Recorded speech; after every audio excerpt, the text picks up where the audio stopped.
सर्वेभ्यो नमो नमः। आज पुनः हम सब स्थिर प्रत्यय के आगे के पाठ को देखते हैं। तो कल तक हम टिड्ढाड़ै द्वे सजदघ्नै मात्रस्तय ठक ठै कै कुर्पः इस सूत्र का अध्ययन हम लोगों ने पिछली कक्षा में किया था। अब हम लोग आगे देखते हैं। आगे एक वार्तिक है, नई स्नयी कक्षुष तरुण तलुना नाम उपसंख्यानम। अब देखिए, अब यहाँ पर जो है कह रहे हैं कि नए प्रत्ययांत, स्नेह प्रत्ययांत, एकक प्रत्ययांत, क्षुण प्रत्ययांत और तरुण और तरुण प्रातिपदिक से गिप प्रत्यय होता है। ठीक है, कौन कौन सा प्रत्यय? ऐसा प्रातिपदिक जिसके अंत में नई प्रत्यय हो, ऐसा प्रातिपदिक जिसके अंत में स्नेह हो, स्नेह प्रत्यय हो, ऐसा प्रातिपदिक जिसके अंत में एकक प्रत्यय हो, ऐसा प्रातिपदिक जिसके अंत में क्षुण प्रत्यय हो, अथवा तरुण और तलुन प्रातिपदिक से गिप प्रत्यय होता है। ठीक, अब देखिए, अब हम देखते हैं उदाहरण को। स्त्रयणी, स्त्री शब्द से नए प्रत्यय हुआ।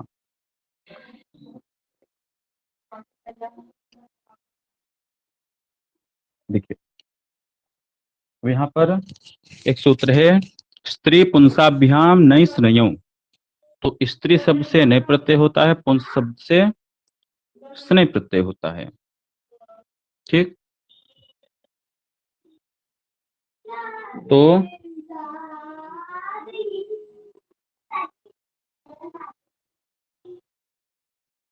हुआ स्त्री, स्त्री शब्द से नए प्रत्यय हुआ। ठीक, स्त्री नई, नई में यकार की संज्ञा हो जाएगी, उसका लोप हो जाएगा, केवल न बचेगा। स्त्री को जो है ई को वृद्धि हो जाएगी, अचोइणित से स्त्रयी न हो जाएगा, नकार को नकार हो जाएगा, स्त्रयीण हो जाएगा। अब स्त्रयीण, स्त्रयीण, स्त्रयीण, इस अवस्था में हम कौन सा प्रत्यय करें? तो नई स्नयी कक्षुष तरुण तलुना नाम संख्यानम। इस सूत्र से हम यहाँ पर गिप प्रत्यय करेंगे, केवल ई बचेगा। अब स्त्रैण की भसंज्ञा, अकार का यस्येति च से लोप, स्त्रैण ई मिल गया स्त्रैणी। ऐसे ही पुंस शब्द से स्नेह प्रत्यय होगा, पौंसनी होगा। ठीक, क्या बनेगा?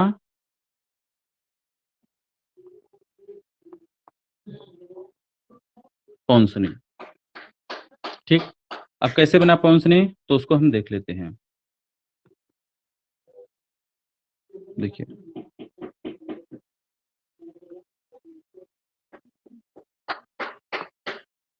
पुंस शब्द है,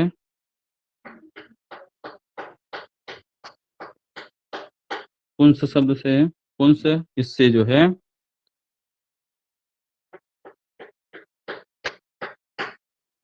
स्नेह प्रत्यय हुआ।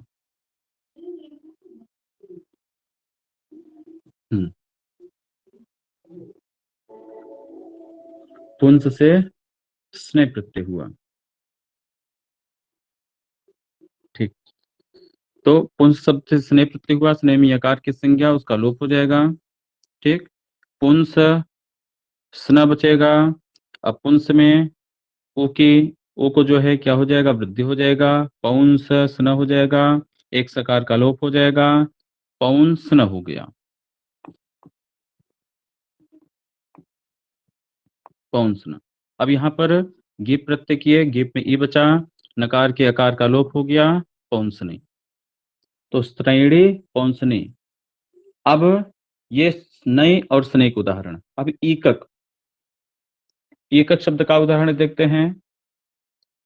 तो शक्त शब्द से एकक प्रत्यय हुआ, शाक्तिक हो गया। ठीक, क्या हो गया? शाक्तिक। शक्त शब्द से हमने एकक प्रत्यय किया तो शाक्तिक हो गया। अब यहाँ पर गीप होगा, गीप में ई बचा। शाक्तिक में ककार, ककार उत्तरवर्ती जो अकार है उसका लोप हो जाएगा, भसंज्ञा करके से जैसे, तो शाक्तिकी।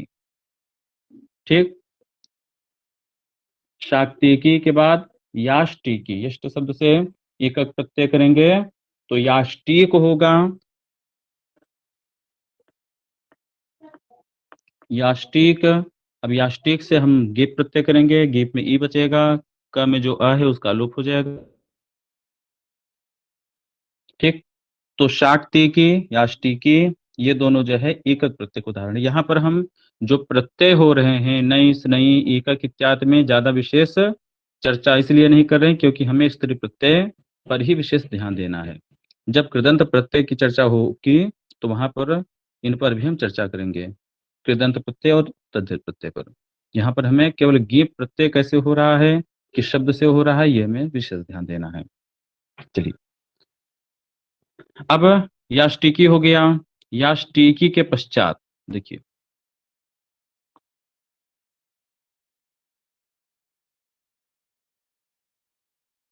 याष्टिकी, याष्टिकी के बाद अब अगला उदाहरण हो रहा है ऋणी। यहाँ पर क्षुण प्रत्यय होगा। ठीक, आढ्यंकरण शब्द से क्षुण प्रत्यय हो गया। करण है आढ्यंकर, उससे क्षुण प्रत्यय हो गया। जो बचेगा यु को यु और ना को से अन हो जाएगा तो हो जाएगा आढ्यंकरण।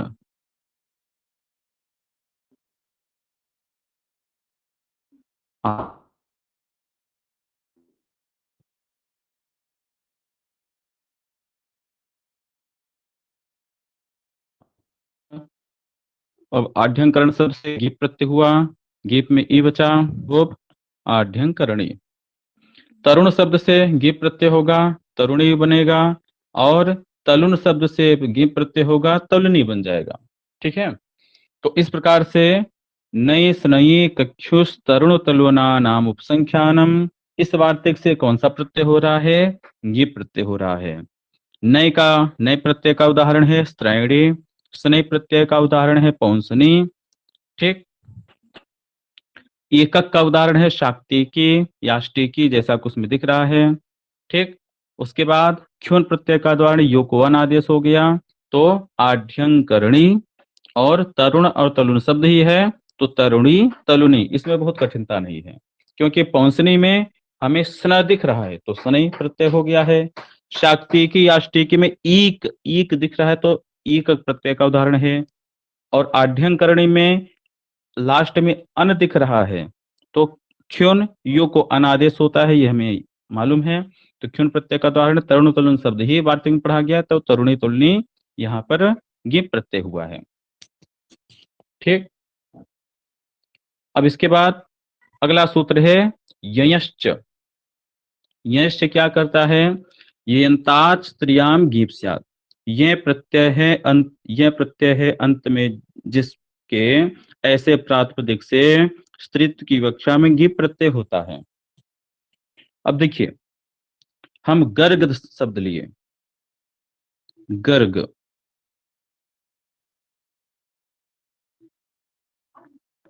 गर्ग। अब गर्ग शब्द से हमने तस्यापत्यम गर्गादिभ्यो यय, गर्गादिभ्यो यय से हमने ये प्रत्यय किया, इसकी वृत्ति क्या होगी? विग्रह क्या होगा? गर्गस्य गोत्रापत्यम स्त्री। इस अर्थ में हम गर्गादिभ्यो यय से यह प्रत्यय करेंगे, य य। अब इस यकार की संज्ञा हो जाएगी हलंत्यम से, उसका लोप हो जाएगा। ठीक, य बचेगा। अब गर्ग य, अब यह इया है तो यित है तो तद्धिते सुचाम आदेश से गर्ग में ग में जो अ है उसको वृद्धि हो जाएगी और अकार का गर्ग जो अंतिम ग है, ग में जो अ है उसका लोप हो जाएगा। ठीक है, भसंज्ञा, अकार का लोप, तो गार्ग्य क्या बन गया? गार्ग्य। अब गार्ग्य हो गया। अब यहां पर कौन सा प्रत्यय हो स्त्रीत्व विवक्षा में? तो ययश्च, इस सूत्र से स्त्रीत्व विवक्षा में यहां पर गीप प्रत्यय हो गया। गीप में ई बचा, फिर गार्ग्य की भसंज्ञा, अकार का लोप, गार्ग्य हो गया, जुड़ गया गार्गी। गार्गी यह बना। तो गार्गी में, अच्छा क्षम्यता, यहां पर गार्गी नहीं बनेगा। अब यहां पर देखिएगा, थोड़ा सा स्पष्ट लिख दें तो स्पष्ट समझ में आएगा। देखिए, गा यहाँ पर कुछ विशेष बात है, इसलिए हम दोबारा इसको बता रहे हैं। यहाँ पर क्या है? गार्ग्य है, गार्ग्य और गीप का ई। अब यहाँ पर गार्ग्य में गार्ग्य की भसंज्ञा हो जाएगी और अकार का यस्येति च से लोप हो जाएगा, तो यहाँ पर हलंत हो जाएगा। अब एक सूत्र आगे पढ़ा गया है, हलस्तद्धितस्य। हलस्तद्धितस्य क्या करता है? यकार का लोप करता है, लेकिन उसका कंडीशन क्या है? तो यहां पर क्या हो? हल के परे वह यकार हो, और वह यकार कहाँ हो? उपधा में हो। और विशेष बात, उस यकार से परे दीर्घ ईकार हो। तो यहां पर यकार जो है ग के परे है, तो हल के परे है, और यकार के परे दीर्घ ईकार है, तो दीर्घ ईकार है। लेकिन यकार उपधा में होना चाहिए, यह कंडीशन यहां पर नहीं मिल पा रहा है। यकार कहाँ होना चाहिए?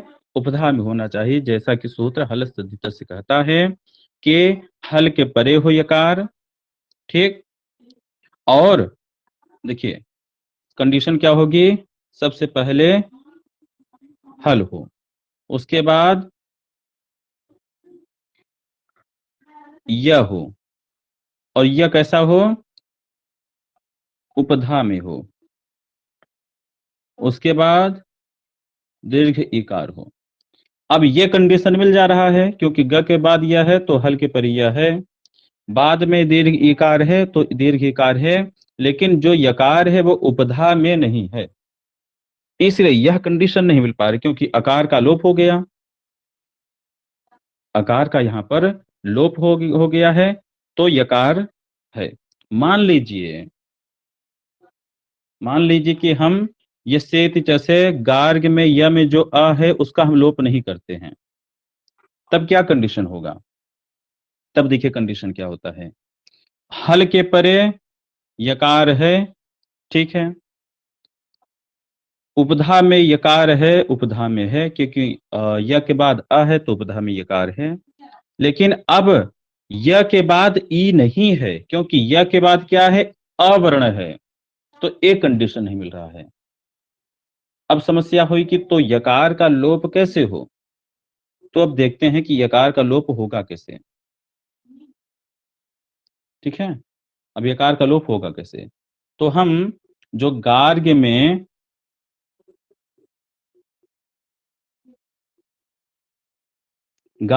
जो आ है उसका हम इस से लोप कर देंगे। अब यहां पर देखिए, यहां पर गार्ग्य ई है, अब गार्ग्य ये उपधा में नहीं मिल रहा है, तो इसके लिए हम क्या करेंगे? एक सूत्र आता है, लोक सिद्धांत कौमुदी में भी है, असिद्ध वदत्राभास। असिद्ध वदत्राभास कहता है कि इसकी सूत्र संख्या है सिद्ध वदत्राभास की 6, 4, 22, अर्थात छठवें अध्याय के चौथे पाद का 22वां सूत्र है। यह सूत्र कहता है कि इस सूत्र से लेकर इस पाद के अंतिम सूत्र तक जितने भी सूत्र होंगे, यदि वह एक ही कंडीशन में प्राप्त होंगे, ठीक है, असिद्ध वदत्राभास कहता है कि वह एक ही कंडीशन में अगर प्राप्त होंगे, तो वहां पर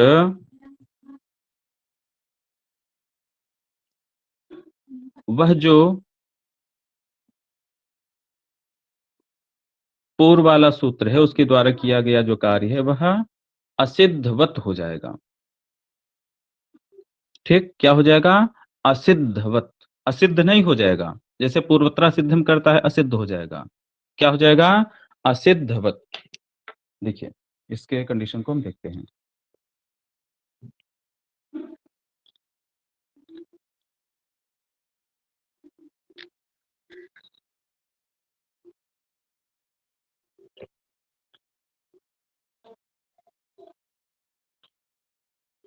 देखिए, अब यहां से असिद्ध वत्त्राभात कहता है कि 6 4 22 का है, यहां से लेकर के इस पाद की समाप्ति तक, अर्थात छठवें पाद के चौथे पाद, छठवें अध्याय के चौथे पाद के 22वें सूत्र से लेकर इसके अंतिम सूत्र तक समान आश्रय में जो प्राप्त कर्तव्य है वह असिद्ध हो जाएगा। ठीक, अब देखिए यहां पर क्या समान आश्रय में प्राप्त है, अर्थात उस कंडीशन की सिद्धि करना है। इस कंडीशन सिद्धि करने के लिए यह सूत्र आया है। यह कहता क्या है तो देखते हैं हम। तो यहाँ पर गार्ग्य है। अब गार्ग्य में जो यसेति च लगता है वो भी क्या करता है? इकार पर में हो। और हलस तद्धित से क्या कहता है? ये भी कहता है कि इकार पर में हो। तो इकार पर में होने पर दोनों कंडीशन प्राप्त हो रहे हैं, दोनों में इकार पर में होना चाहिए, ऐसा कंडीशन है। तो दोनों के कंडीशन प्राप्त होने पर जो दूसरा सूत्र है हलस तद्धितस्य, वहां पर उपधा में प्राप्त नहीं हो रहा है यकार, इसलिए जो यसेत च के द्वारा किया गया कार्य अकार का लोप है वह असिद्धवत हो जाएगा। असिद्ध नहीं हो जाएगा, असिद्धवत अर्थात असिद्ध की भांति वहां पर दिखेगा। तो जो जब ये हलस तद्धितस्य कार्य करने आएगा तो जो आकार का लोप दिख रहा है वह असिद्धवत हो जाएगा, अर्थात उसका लोप नहीं भी दिखेगा।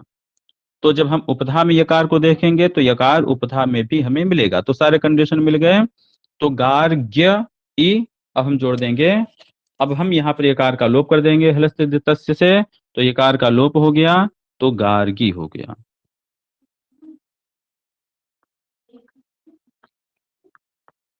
गार्गी ऐसा रूप बना। ठीक है, अब इसके बाद हम अगला सूत्र देखते हैं वयसि प्रथमे। अब वयसि प्रथमे क्या कहता है? वयसि प्रथमे कहता है कि प्रथम वय का, वय मतलब अवस्था, अवस्था हमारी बाल्यावस्था, ठीक, युवावस्था इत्यादि। तो प्रथम वय का वाचक, प्रथम वय अर्थात अवस्था का वाचक जो अदंत, प्रथम वयोवाचिनो अदंतात, अदंत मतलब ह्रस्व अकारांत हो, प्रथम अवस्था अर्थात कौमार अवस्था का सूचक शब्द हो, और वो क्या हो? अदंतात ह्रस्व अकारांत हो, तो वहां पर स्त्रियाम गीप स्यात्, स्त्रीत्व की कक्षा में गीप प्रत्यय होता है। जैसे प्रथम अवस्था का वाचक है कुमार, ठीक, क्या है? कुमार, कुमार शब्द है या प्रथम अवस्था का वाचक है। ठीक, आयु की 3 अवस्था है, कौमार, यौवन और वृद्धावस्था। अगर अवस्था के बारे में देखें तो कुमार यह प्रथम अवस्था है, तो कुमार शब्द है,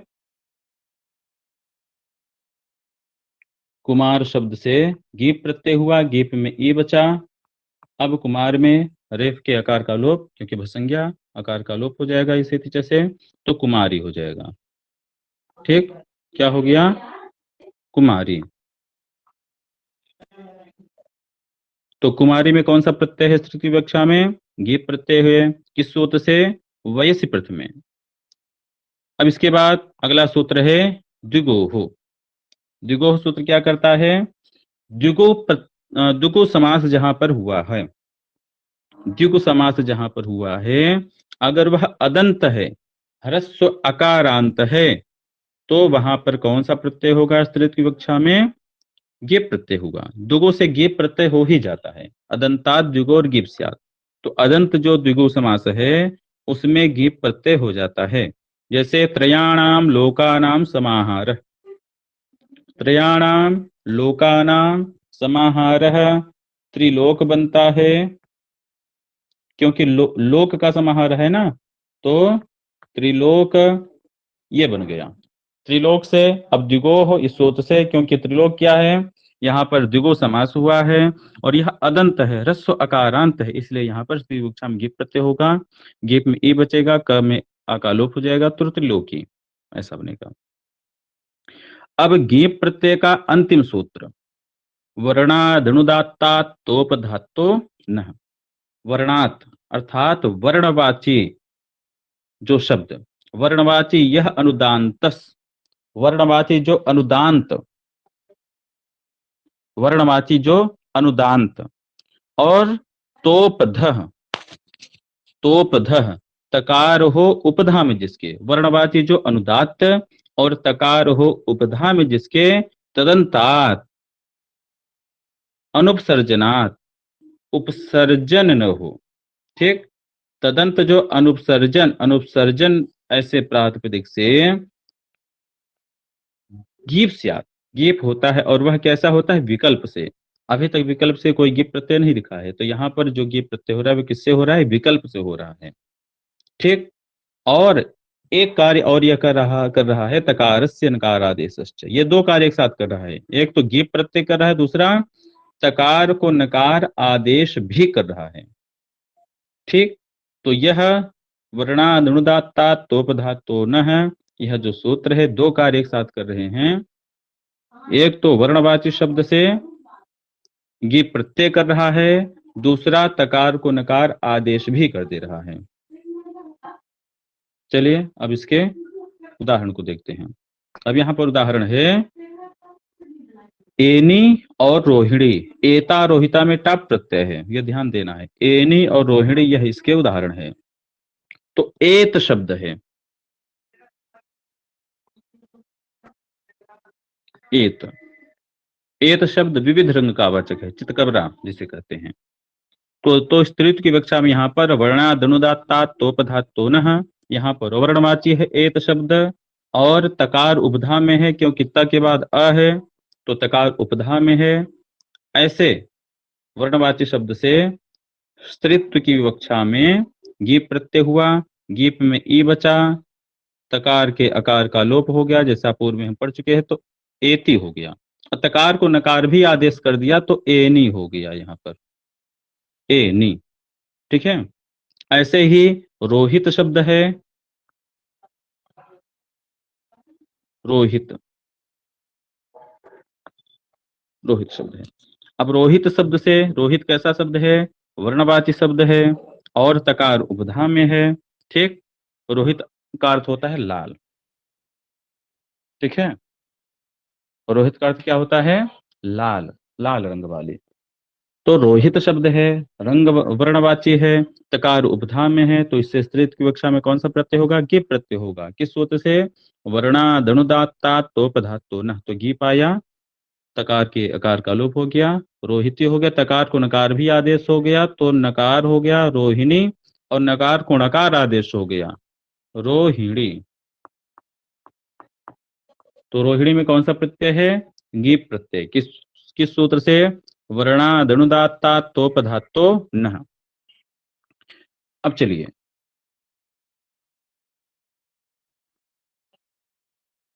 अब हम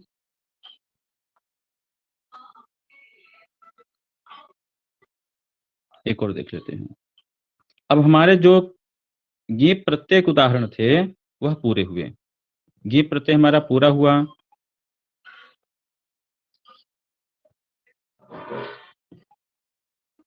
देखिए गीप प्रत्यय में कौन कौन से सूत्र हमने पढ़े, ऋण्यभ्यो गीप, ऋण्यभ्यो गीप का उदाहरण कर्त्री, हर्त्री, दंडनी, छत्रिणी, ऋकारांत और नकारांत शब्द से चेत की कक्षा में गीप प्रत्यय होता है।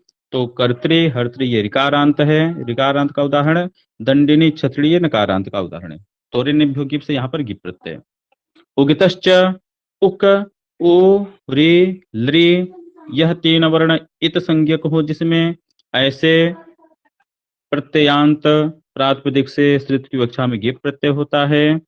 तो भवती, भवंती, पचंती, दिव्यंती यह इसका उदाहरण है। टिड्ढाणि द्वैसजदघ्नै मातस्तयप ठक ठैकई कुरपः। इस सूत्र से स्त्री की कक्षा में गीत प्रत्यय होता है। टित का उदाहरण कुरचरी नदी देवी। ठीक। ढ का उदाहरण सौपर्णयी। अण का उदाहरण ऐन्द्री। ऐ का उदाहरण औसे। ओरुद्वयस का उदाहरण ओरुद्वयसे। दघनच का उदाहरण ओरुदघनी। मात्रच का उदाहरण ओरुमात्री। तयप का उदाहरण पंचतये। ठक का उदाहरण आक्षकी। कई का उदाहरण लावण। ठई का उदाहरण लावण के। कई का उदाहरण यादृशी इत्वरी। कोरब का उदाहरण हाँ यादृशी में कई का उदाहरण और इत्वरी कोरब का उदाहरण। इसके पश्चात एक वार्तिक आता है नई स्नयी कक्षुष तरुण तुलना नाम उपसंख्यानम। इस सूत्र से स्त्रैणी नय का उदाहरण पौंसनी स्नय का उदाहरण शाक्ति की याष्टि की एकक का उदाहरण आढ्यंकरणी च्यून का उदाहरण तरुण तरुणी तुलनी तरुण और तलुण का उदाहरण। ये यश्च इस सूत्र से स्त्री की वक्षा में गीप प्रत्यय होता है। इसका उदाहरण है गार्गी। वयस प्रथमे सूत्र से गीप प्रत्यय होता है। इसका उदाहरण है कुमारी। द्विगोह इस सूत्र से गीप प्रत्यय होता है। उदाहरण है त्रिलोकी। वर्णादनुदाता तोपधातो न इस सूत्र से गीप प्रत्यय होता है। उदाहरण है एनी रोहिणी। ठीक है। अब यह हो गया हमारा गीप प्रत्यय। अब गीप प्रत्यय के बाद अब एक प्रत्यय हम पढ़ते हैं गीन प्रत्यय।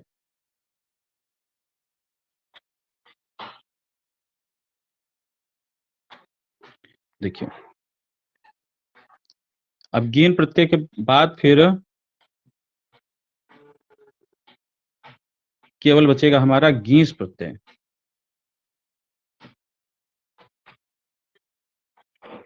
ठीक। ई वाले में जो ईकार का उदाहरण हम बता रहे थे उसमें केवल गीस प्रत्यय बचेगा।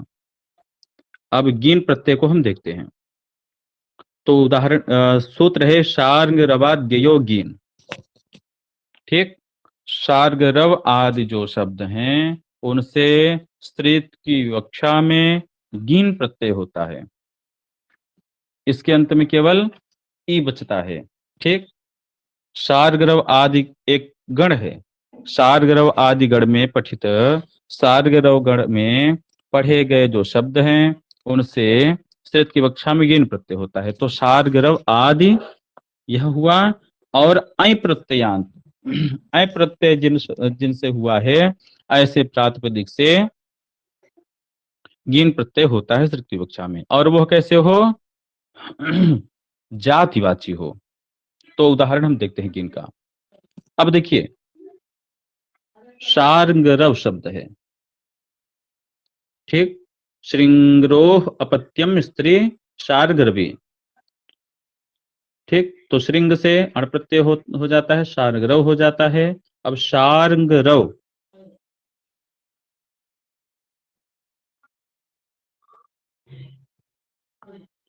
शार्ंगरव शब्द से हम गीन प्रत्यय करेंगे।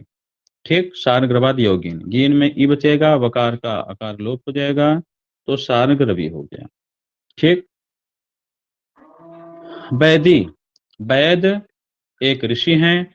उन ऋषि की कन्या विदस्या अपत्यम स्त्री।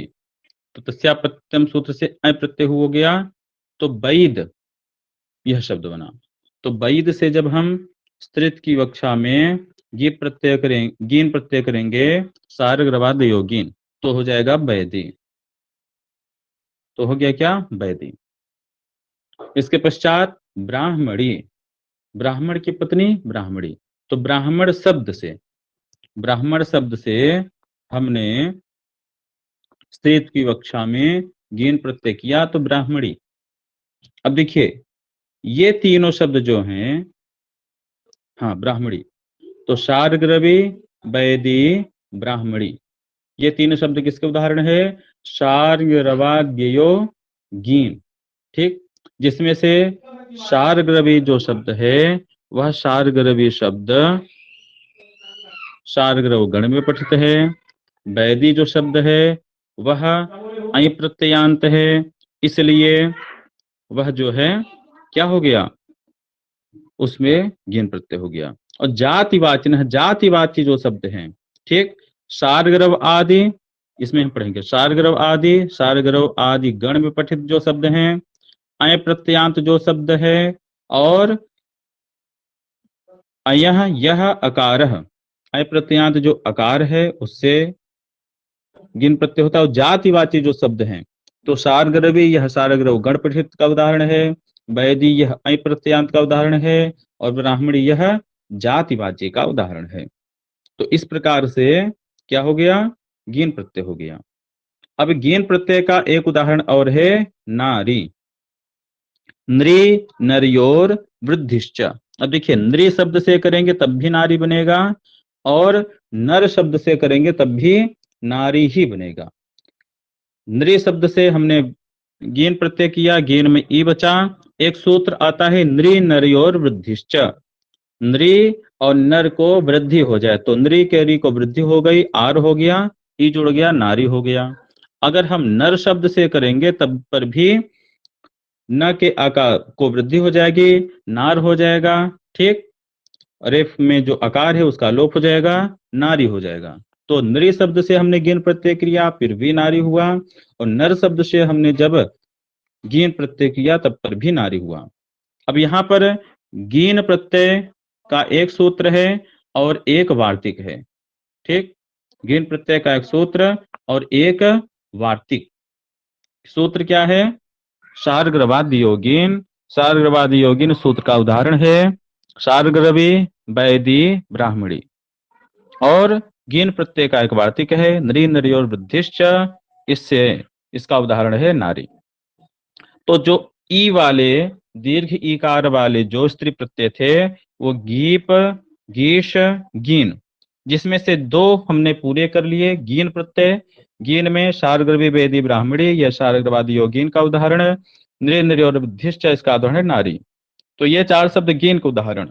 और जो अभी हमने पीछे पढ़े गीप के उदाहरण, अगर इनको हम तैयार कर लेते हैं उसके पश्चात हमें हमारे पास बचता है केवल गीश। गीश को हमें विशेष रूप से अगर नहीं भी तैयार करते हैं तो हमारा काम हो जाएगा, क्योंकि दो को हम जानते हैं, गीप और गीन को। तो इसके बाद जो दीर्घ इकार वाले उदाहरण हुए वो किसके उदाहरण होंगे, गीश के उदाहरण। तो ऐसे सरलता से हम परीक्षा को देख सकते हैं, ठीक है। तो सामान्य रूप से जो विशेष सूत्र थे उनको हम लोगों ने देख लिया। अब एक केवल बचा हुआ है गीश, उसको भी हम आगे की कक्षाओं में देखेंगे। तो अभी इतना ही आज रखा जाए। यदि कोई प्रश्न अभी किसी का हो तो भी पूछ सकते हैं।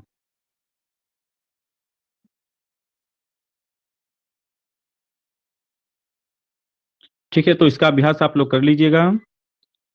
ठीक वाले जो प्रत्यय हैं वो टाप और चाप, उसका उदाहरण हमने बता दिया। उसके पश्चात ऊ वाले ऊंग के जो सूत्र हैं जो वार्तिक है उसको हमने बता दिया। ती वाला जो यूनस्ती है उसको हमने बताया। दीर्घ इकार वाले गीन के सारे उदाहरण और सूत्र हमने सूत्र वार्तिक बता दिए। गीप के जो सूत्र और वार्तिक हैं उसको हमने सारे बता दिए। अब बचा है केवल केवल और केवल गीश, जो कि थोड़ा बड़ा है, तो उसको हम लोग आगे की कक्षा में देखेंगे। ठीक है, तो आज की कक्षा हम यहीं पर पूर्ण करते हैं। सर्वेभ्यो नमो नमः, धन्यवादाः।